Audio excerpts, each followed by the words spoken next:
veio o juízo sobre todos os homens para condenação, assim também por um só ato de justiça veio a graça sobre todos os homens para a justificação que dá vida. Porque como pela desobediência de um só homem muitos se tornaram pecadores, assim também por meio da obediência de um só muitos se tornarão justos. Sobreveio a lei para que avultasse a ofensa, mas onde abundou o pecado, superabundou a graça, a fim de que, como o pecado reinou pela morte, assim também reinasse a graça pela justiça, para a vida eterna, mediante Jesus Cristo, nosso Senhor. A nossa oração é a continuidade daquela que Natália fez, pedindo ao Senhor que nos ilumine, que nos edifique, porque só Ele pode vir ao nosso socorro, só Ele pode nos edificar, só o Espírito Santo pode dar vida à palavra. E este é o meu desejo e a minha oração. Hoje eu quero expor esse texto em cima do tema a suprema graça de Deus na salvação do homem. A suprema graça de Deus na salvação do homem. É muito interessante quando nós olhamos a situação humana e vemos continuamente, não apenas contínua, mas também progressivamente, a ação do homem cada vez mais, quanto mais conhecimento tem, quanto mais busca a intelectualidade, quanto mais tem facilidades para mover-se, quanto mais se rebelam contra Deus. E assim, é grotesca a incoerência destas pessoas que se dizem pensadoras. Mas isto está explicado na palavra de Deus. Por exemplo, nós temos falado, às vezes, as mesmas pessoas que defendem um animal são a favor do aborto. As mesmas que são a favor do aborto são a favor de ser o estuprador bem tratado na cadeia. Então há uma inversão de valores e isto está justamente como consequência da nossa pecaminosidade e do afundamento da sociedade, do ser humano. Quanto mais o Senhor abençoa, mais pessoas vão se distanciando do Senhor. Então eu quero tratar hoje aqui sobre a solução para isto. A solução para isto. O Senhor Jesus é a solução. Há uma supremacia daquilo que é aplicado como salvação. Há um ato que é soberano sobre a lei, sobre o pecado e sobre a morte. Eu quero convidar a você que está presente aqui, e quero convidar também você que está aí nos assistindo no canal e cultuando conosco, para que você, se possível, mantenha a sua Bíblia aberta, porque nós iremos agora discorrer o texto que nós acabamos de ler, algumas lições que nós aprendemos aqui. O que vai apontar, o que vai destacar esta graça superabundante de Deus, suprema de Deus para a salvação? Primeiro, nós vamos tratar dos versículos 12 ao 14, que vai Paulo apontar para a depravação total do ser humano. Ele vai apontar, ele trabalha a superabundante graça de Deus, apontando para o afundamento do homem na sua pecaminosidade. Então, o primeiro ponto que eu quero tratar aqui é a depravação total do homem em Adão. E quando eu falo depravação total, eu não estou falando do grau da depravação, mas no sentido de que todo o ser do homem está depravado. Então não há no homem, em momento e em lugar nenhum, nenhuma possibilidade dele querer Deus.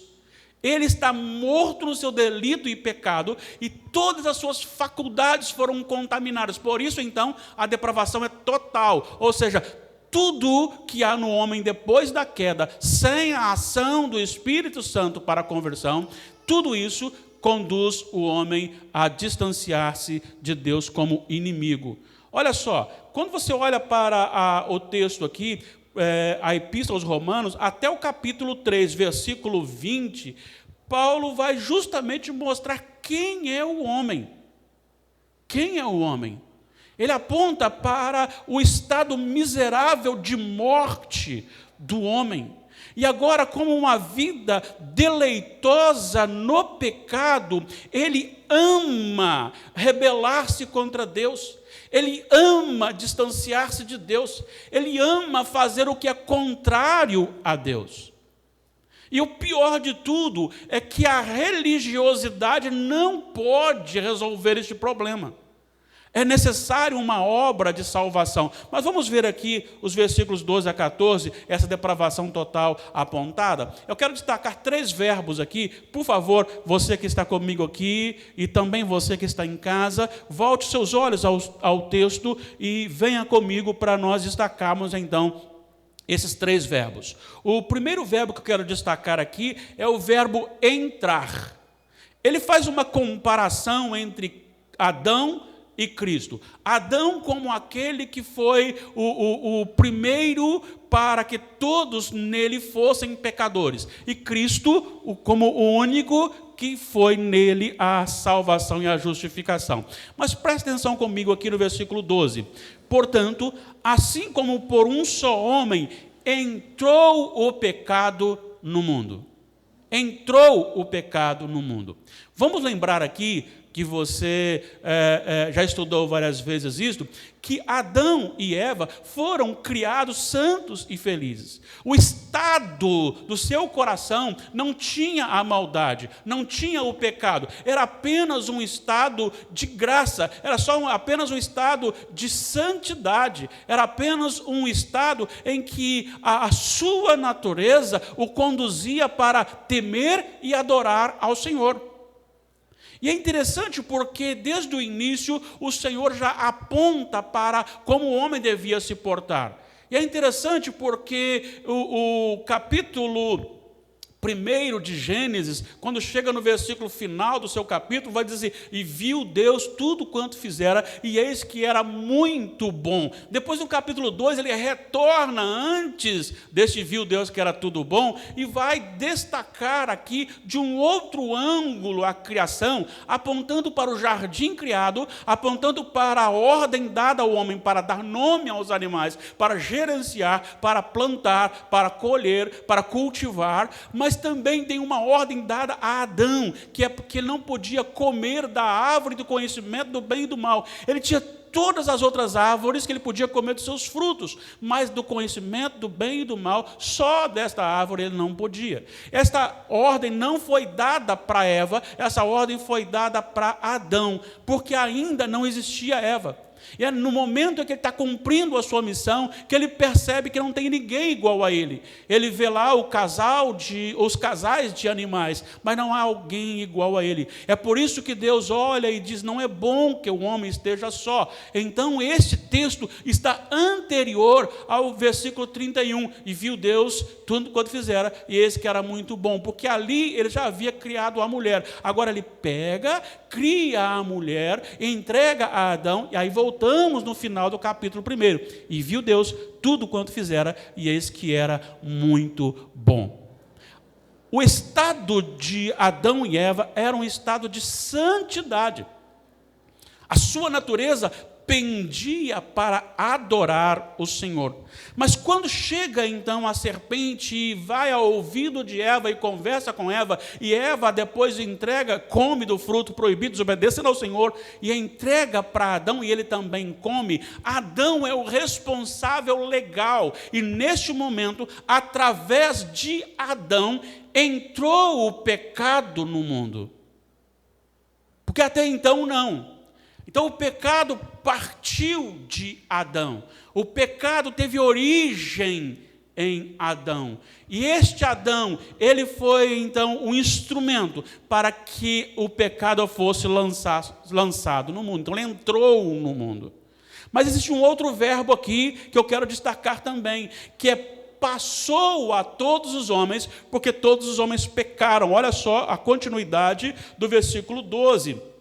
e pelo pecado a morte, assim também a morte passou a todos os homens, porque todos pecaram. Vejam bem, aqui eu quero destacar justamente algo muito importante, porque Adão pecou, e uma vez que Adão e Eva pecaram, todos que nasceram de Adão e Eva nasceram corrompidos, nasceram propícios a pecar, com a natureza corrompida para o pecado. Por isso, algumas pessoas até afirmaram que Adão e Eva possivelmente tiveram outros filhos antes da queda. Não, não tiveram. Porque se tivessem, nós teríamos homens e mulheres santos e santas.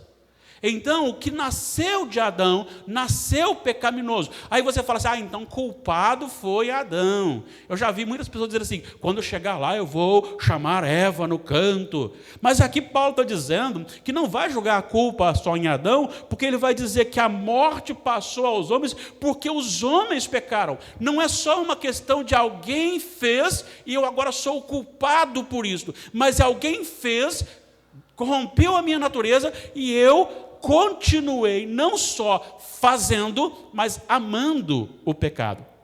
Então ele passou de um para o outro, porque todos estavam corrompidos. E aí as pessoas passaram a praticar os pecados. E às vezes eu fico olhando, né? Quando a gente fala assim, eu quero acertar com Adão. Bom, eu sei o que Adão fez e mesmo assim eu peco. Então eu estou num estado pior do que Adão, se eu continuo no pecado. Então, por isso, passa dentro da natureza, Adão corrompido, filho de Adão, Caim corrompido, Abel corrompido, Sete corrompido, filhos e filhas de Adão e Eva corrompidos, e aí netos, bisnetos corrompidos, corrompidos, corrompidos e corrompidos. Uma prova de que há uma corrupção geral e que a morte passa de um para o outro, é que nós temos um outro verbo, é o verbo reinar. Então nós temos entrar, passar e reinar, tudo relacionado ao pecado. E isso aponta para a depravação total do homem. Então o pecado entrou através de Adão, o pecado passou aos homens, porque eles também não só receberam a natureza, mas também pecaram, e como consequência a morte reinou sobre eles, dentro do capítulo 2 de Gênesis, versículo 17. Se comer, morrerá. E aí então você percebe, preste atenção, quando chega no momento de Noé, da família de Noé, o autor vai dizer ali que a maldade havia se multiplicado sobre a terra, que era continuamente mau o desígnio do seu coração. Gênesis 6, 5. Somente a família de Noé achou graça diante do Senhor.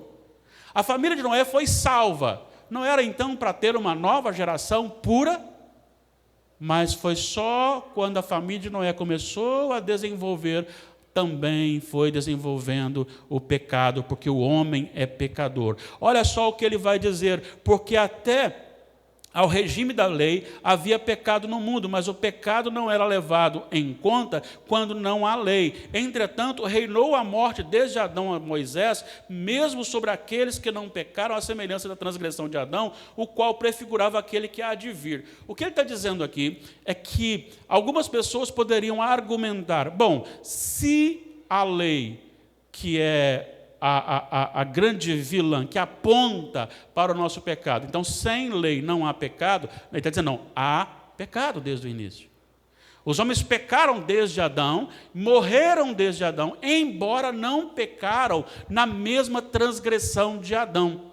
Por que não? Porque Adão recebeu a lei de Deus, a ordem de Deus para não pecar diretamente. Eles não, mas isso não os inocentou, porque eles continuaram culpados, embora eles não tivessem ali a lei, porque eles não iam comparar, eles não iam evidenciar, eles não iam aumentar o grau da sua pecaminosidade, mas eles estavam no pecado. Então você tem agora a morte reinando. Preste atenção, porque isso é muito importante para entendermos o texto. O pecado entrando e a morte reinando.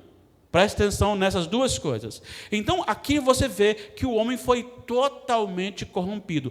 Todos que nasceram de Adão nasceram corrompidos. Por isso, então, Davi, no Salmo 51, no versículo 5, ele diz: eu nasci na iniquidade e em pecado me concebeu minha mãe. Talvez você que está na sua casa aí, neste momento, com o seu bebezinho, pois bem, o seu bebezinho também nasceu corrompido e ele precisa de Jesus. Os seus filhos maiores precisam de Jesus. Assim como nós aqui, todos precisamos do Senhor Jesus. Então, por causa de Adão, o pecado entrou no mundo e através do pecado a morte. Por causa de Cristo, agora que nós vamos ver a situação daqueles que são salvos. Porque no versículo 14, ele vai dizer que Adão prefigurava aquele que há de vir, ou que havia de vir, referindo-se então a Jesus. Mas agora ele vai mostrar a razão de ele estar escrevendo isso, que é a superioridade, que é a superabundante graça, que é a eficácia deste sacrifício de Cristo. Então, eu quero destacar dos versículos 15 ao 19, que a justificação é eficaz em Cristo. Ela é eficaz em Cristo. Prestem atenção agora no versículo 15, porque para cada versículo ele vai destacar, e destacando agora, ele vai apontar essa superioridade. Preste atenção no versículo 15. Ele vai fazer uma comparação. Todavia, não é assim o dom gratuito como a ofensa. Porque se pela ofensa de um só morreram muitos, muito mais a graça de Deus e o dom pela graça de um só homem, Jesus Cristo, foram abundantes sobre muitos. Então ele começa falando o quê? Enquanto você tem um que traz a ofensa, olha só o versículo 15. Todavia não é assim o dom gratuito como a ofensa. Porque se pela ofensa de um morreram muitos, por outro lado você tem a graça, o dom de Deus oferecido pela graça para salvar. Então você tem a ofensa de um para corromper e você tem a graça e o dom do outro para salvar. Versículo 16, o dom, entretanto, não é como no caso em que somente um pecou, porque o julgamento derivou de uma só ofensa. Então eu quero que você grave isso. O julgamento derivou-se de uma só ofensa, ou seja, a partir do momento que Adão comeu do fruto da árvore do conhecimento do bem e do mal, a partir do momento que a Eva e também Adão comeram juntos dessa árvore, a condenação, o juízo, o julgamento já foi estabelecido por uma só prática. Olha só o que ele vai dizer agora, no final do versículo 16. Mas a graça transcorre de muitas ofensas para a justificação. E é neste momento que eu quero que você preste atenção, porque há uma riqueza gigantesca aqui. O que ele está dizendo que não houve só um livramento do pecado original em Adão.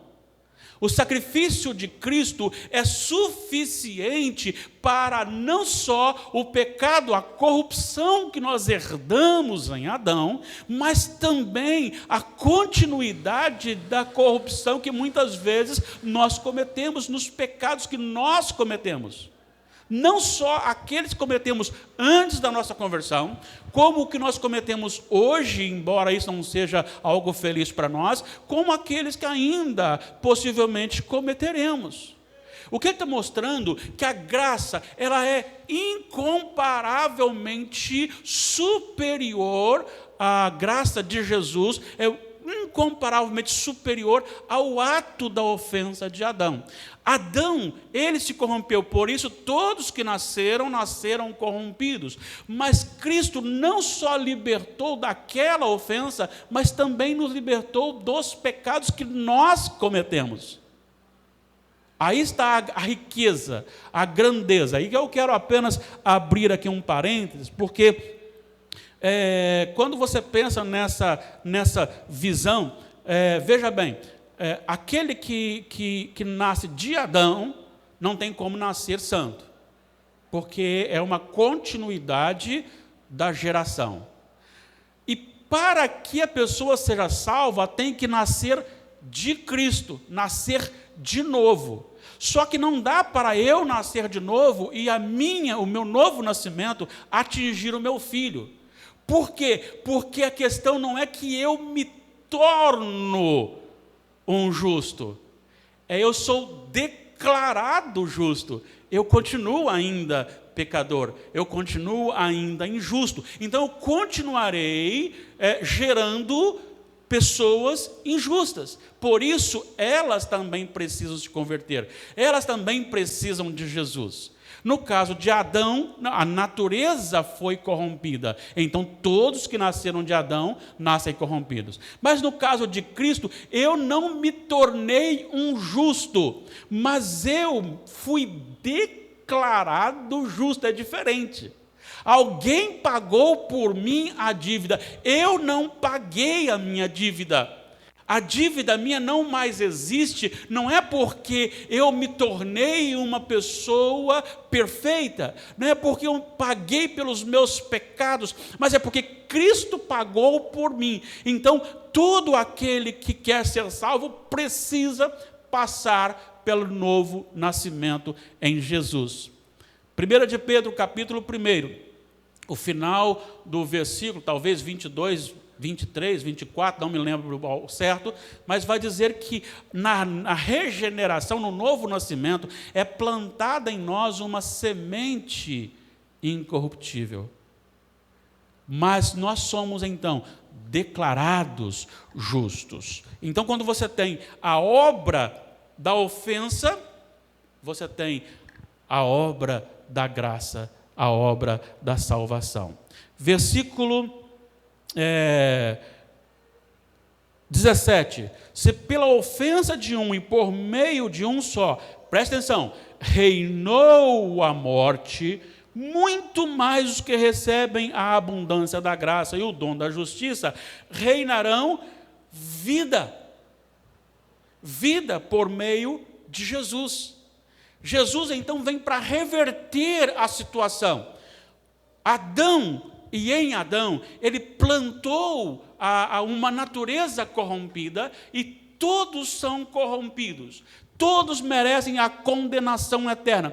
Cristo vem justamente alterando toda a situação para aquele que está em Jesus. Pela graça sois salvos mediante a fé. Isso não vem de vós, é dom de Deus. Ele vos deu vida, estando vós mortos nos vossos delitos e pecados. E se você voltar um pouquinho aqui no capítulo 3, tem aqui o versículo 19 e 20, que nós vamos frisar daqui a pouquinho, que fala sobre a lei, a função da lei, mas o versículo 21 começa com uma conjunção adversativa linda. Ele vai dizer, mas agora sem lei, há algo extraordinário acontecendo. É que Jesus é suficiente para transformar o condenado, o pecador em justo. E ele não transforma, como eu disse, na sua essência, mas ele o declara justo. Ele pega aquele que estava morto, sendo dirigido e reinado pela morte, e faz agora ele reinar em vida e não mais em morte, é o versículo 17. O versículo 18, ele vai fazer um outro contraste, pois assim como por uma só ofensa veio o juízo, preste atenção, juízo sobre todos os homens, para condenação, assim também, por um ato de justiça, veio a graça sobre todos os homens para a justificação que é da vida. Então, enquanto em Adão você recebe a condenação, em Cristo você recebe a justificação e a vida eterna. Então, por isso ela é suprema, por isso ela é superabundante, por isso ela é eficaz. A graça salvadora é eficaz, mas não para por aqui. O versículo 19 ainda faz uma outra comparação, porque como pela desobediência de um só homem, muitos se tornaram pecadores, assim também por meio da obediência de um só, muitos se tornarão justos. E aí, claro, não é só um estado aqui agora de declaração de justiça, mas a palavra nos orienta que no último dia nós ressuscitaremos incorruptíveis. Uma das coisas que me alegra na tristeza da morte, a morte sempre traz tristeza, traz lágrimas, traz dor, mas o que me alegra é que o dia que eu morrer, eu paro de pecar. Não mais pecarei, até o dia da ressurreição, que eu serei então glorificado, mas até lá não peco mais. Então a grande questão aqui é, o Senhor Jesus é suficiente para destronar aquilo que foi causado como trono por Adão. Então, enquanto Adão oferece o pecado, Jesus oferece a justificação. Enquanto pela ação do pecado de Adão reinou a morte, pela ação de Cristo reina a vida. Assim como por causa de Adão vem o juízo, por causa de Jesus vem a justificação. Assim como por causa da ofensa de Adão vem a condenação, vem a instrumentalidade para apontar o homem como pecador, em Cristo você é declarado justo. Aí é que está a grande questão. Irmãos, eu vou dizer uma coisa para vocês. Eu acho que nós precisávamos ser mais contentes em Deus por isso. A gente precisava ser mais íntimos de Deus por causa disso. Saber que tudo aquilo que foi nos causado e que nós começamos a cometer e gostamos e continuamos a cometer, um dia foi rompido pela obra maravilhosa, superabundante, eficaz de Cristo Jesus na cruz do Calvário, fazendo com que aquela morte que vem por causa do pecado, ela será vencida e nós ressuscitaremos em glória. Saber que este corpo corruptível, que ainda há uma natureza pecaminosa, há uma constante luta, batalha, mas isso não pode nos separar do amor de Deus, porque não são as nossas ações que nos justificam, mas a ação de Cristo que nos justifica. Saber que um dia nós partiremos então e esperaremos descansando nos braços do Pai e já experimentando as bênçãos da glória eterna, o momento da consumação da glorificação, quando não mais pecaremos, quando estaremos para sempre com o Senhor, quando veremos Jesus face a face, porque Ele nos amou, porque Ele é superior a Adão, porque os pecados que nós não só herdamos de Adão, como natureza pecaminosa, mas como nós executamos serão então e são perdoadas em Cristo. A eficácia da obra salvadora, da graça salvadora de Jesus, isso deve nos motivar, irmãos, a viver mais contentes em Deus, alegres em Deus e glorificar o nosso Deus. E agora, para encerrar, ele usa aqui a eficácia superabundante da graça salvadora dentro de um contexto que ele faz uma comparação da lei, versículos 20 e 21, para a gente encerrar. Ele vai dizer, sobreveio a lei para que avultasse a ofensa, mas onde abundou o pecado, superabundou a graça, a fim de que, como o pecado reinou pela morte, assim também reinasse a graça pela justiça para a vida eterna, mediante Jesus Cristo nosso Senhor. Vamos lembrar, Jesus é o centro.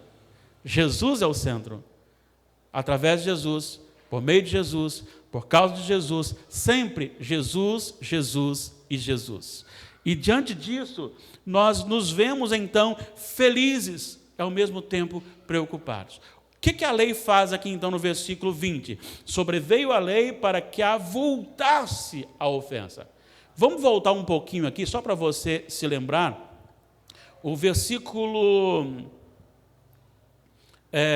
13, porque até o regime da lei havia pecado no mundo, mas o pecado não é levado em conta, ou seja, a pessoa comete pecado como se estivesse adormecido no pecado, porque não tem alguém para falar assim, isso é pecado. Mas ele está cometendo o mesmo pecado. Mas agora veio a lei para avultar. Então a lei chega e diz, isso é pecado, você não pode fazer isso. O radar está lá, passou acima de 60, é pecado. E aí a pessoa passa, e o radar não está nem aí se é carro da polícia, da viatura da polícia, se é do SAMU, ou se é você ou eu dirigindo um veículo. Passou acima, ela vai fotografar como o quê? Quebrou a lei, porque o radar é a lei. Então a lei diz, você não pode adulterar, a lei diz, você não pode falar mal do outro, você não pode roubar, você não pode furtar, você não pode desejar o que é do outro.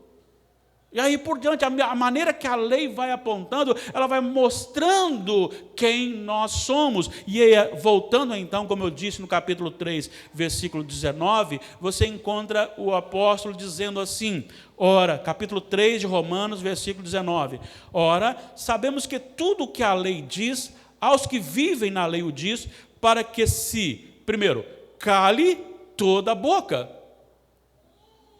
Sabe de uma coisa bonita? Por isso, então, você não é justo em si.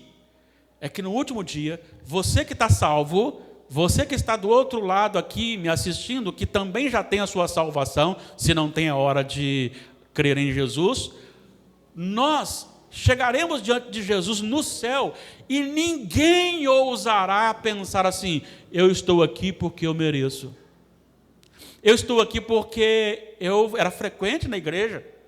Eu estou aqui porque mesmo sendo adolescente, pré-adolescente, jovem, eu tomava conta da transmissão da igreja, ia mais cedo, investia, estava lá, porque eu tocava, porque eu cantava, porque eu pregava, porque eu ia, porque eu orava com alguém, porque eu lia a Bíblia, porque eu distribuía meus bens. Ninguém ousará, nós nos quedaremos. Olha só o que está lá em Apocalipse. Apocalipse diz que no último dia, João está vendo lá, e tem lá os redimidos, e eles tiram as suas coroas e depositam a coroa, não no altar, porque não há mais altar, altar era no Velho Testamento, mas diante do trono que está no céu.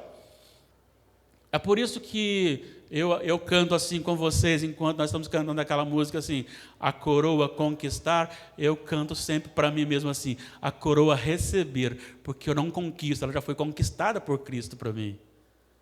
Não é a minha insistência como crente que vai conquistar a minha coroa já está conquistada, eu vou receber a coroa da justiça, a coroa de Cristo para mim. E ela é tirada. Sabe por que ela é tirada e depositada? É como um ato de reconhecimento que estar ali é mérito de Jesus. Mesmo depois de ressuscitado, mesmo depois de glorificado, nós só estaremos ali por mérito de Jesus. Então a lei vem para calar toda a boca. Eu olhar para a minha vida e dizer, eu não mereço, eu não posso merecer, porque eu sempre estou lutando e mesmo assim caindo. E olha só a segunda coisa que ele fala no versículo 19 ainda. E todo mundo seja culpável perante a Deus. Ele não diz assim, aqueles que não creram sejam culpáveis perante Deus. Ele não diz assim, aqueles que pecaram mais sejam culpáveis diante de Deus. Mas ele diz para que todo mundo seja culpável. Então a lei vai olhar para você e dizer assim, você errou nisso. Você errou nisso. Você errou nisso. É por isso que aí vem a grande bênção. Onde abundou o pecado, superabundou a graça. É por isso que eu sou salvo, é por causa da superabundante graça de Deus, da suprema graça de Deus para com a minha vida. Onde abundou o pecado, superabundou a graça. Qual a finalidade disso? Para que o pecado que reinou pela morte, até então, a fim de que, como o pecado que reinou, reinasse a graça pela justiça para a vida eterna, mediante Jesus Cristo. Irmãos, que grande obra, que perfeita obra, que maravilhosa obra, que grandiosa obra. Sabe, eu entendo quando o meu irmão diácono Rafael chora aqui na frente falando da grandeza de Deus, é para chorar mesmo.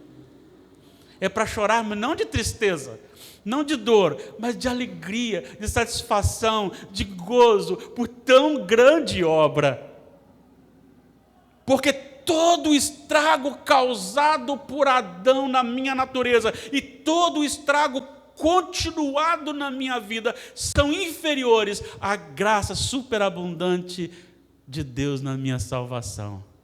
Onde reina pecado, em Deus reina justiça. Em Jesus reina a justiça. Onde reina a morte, em Deus, em Jesus, reina a vida. Onde reina o juízo, em Jesus reina a salvação. Onde a lei avulta o pecado, a graça está acima do avultar deste pecado.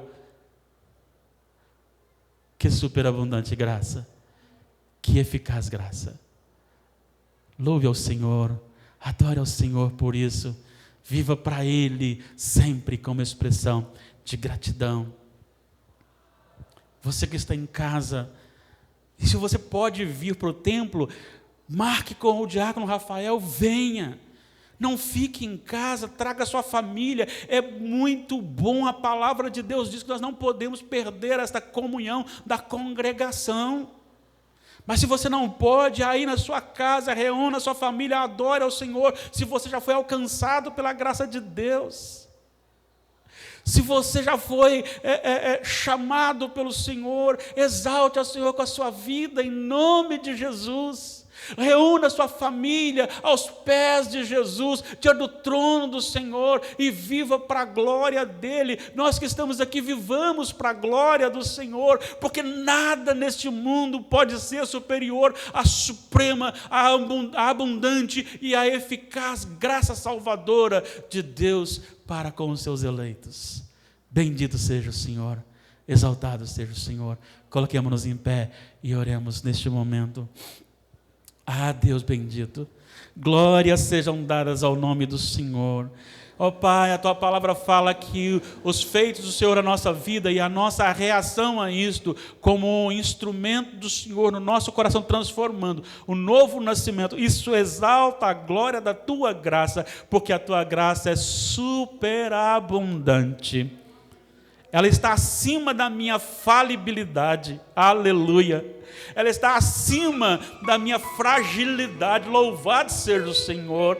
Ela está acima da minha fraqueza, porque a Tua graça é forte, porque a vida eterna é eficaz, porque, ó Pai, Tu és perfeito, Tu és santo, glorioso, majestoso, Tu és, ó Pai, gracioso, misericordioso, Tu és o nosso Senhor, Tu és o nosso Salvador amado. E ali onde Satanás entrou com a semente do mal no coração de Adão e Eva, corrompendo todo o seu ser, e todos nós então herdando isso, não apenas herdando esta natureza, mas também cometendo os mesmos pecados que os nossos primeiros pais cometeram.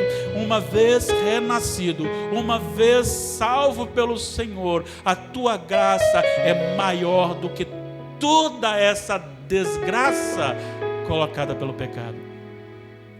Onde está o pecado, a sua consequência é a morte. Onde está Jesus e a graça salvadora, a sua consequência é vida e vida eterna. Louvado sejas para todo sempre. Dá-nos, ó Deus, esse contentamento em Ti, essa alegria no Senhor, em nome de Jesus. Recebamos a bênção.